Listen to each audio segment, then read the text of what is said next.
காரைக்கால் வடக்கு தொகுதி எம்எல்ஏ திருமுருகன் புதுச்சேரி அமைச்சரவையில் புதிய அமைச்சராக பதவியேற்றுக் கொண்டுள்ளார். இது பற்றிய கூடுதல் விவரங்களை செய்தியாளர் சித்தார்த் வழங்க கேட்கலாம். சித்தார்த், சொல்லுங்க.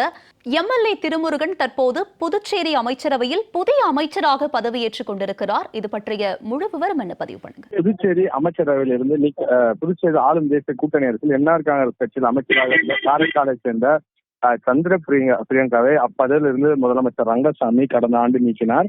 அதாவது அவர் துறைகளை சரிவர கவனிப்பதில்லை என்ற ஒரு குற்றச்சாட்டுடன் அவர் இந்த பதவியிலிருந்து நீக்கப்பட்டார். அவர் வகித்து வந்த போக்குவரத்து துறை உள்ளிட்ட துறைகளை முதலமைச்சர் கூடுதலாக கவனித்து வந்த நிலையில் காலியாக இந்த அமைச்சர் இடத்தை நிரப்ப காரைக்கால் வடக்கு தொகுதியைச் சேர்ந்த திருமுருகன் அமைச்சர் பதவி வழங்க முதலமைச்சர் ரங்கசாமியின் பரிந்துரை ஏற்று இதற்கான அனுமதியை குடியரசுத் தலைவர் கடந்த 2 வாரங்களுக்கு முன்பு வழங்கியிருந்தார். இதனைத் தொடர்ந்து இன்று ஆளுநர் மாளிகையில் நடைபெற்ற விழாவில் கலந்து கொண்ட முதலமைச்சர் ரங்கசாமி மற்றும் துணைநிலை ஆளுநர், அமைச்சர்கள் எல்லாம் கலந்து கொண்டனர். இதில் துணைநிலை ஆளுநர் தமிழிசை சவுந்தரராஜன் திருமுருகனுக்கு பதவி பிரமாணம் மற்றும் ரகசிய காப்பு பிரமாணம் செய்து வைத்தார்.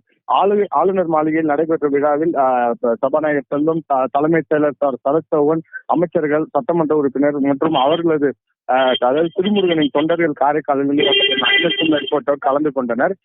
தொடர்ந்து பதவியேற்ற பிறகு திருமுருகன் தொண்டர்கள் மற்றும் கட்சியினரின் வாழ்த்து பெற்றார். பின்னர் அவர் அங்கிருந்து அருகே உள்ள சட்டப்பேரவையில் தனக்கு ஒதுக்கப்பட்ட அறைக்கு தனது செயலரை தேர்வு செய்யும் முதல் கோப்பினை கையெழுத்திட்டு தற்போது அவர் சட்டப்பேரவையில் இருக்கிறார். உங்களுடைய விவரங்களுக்கு நன்றி சித்தார்த்.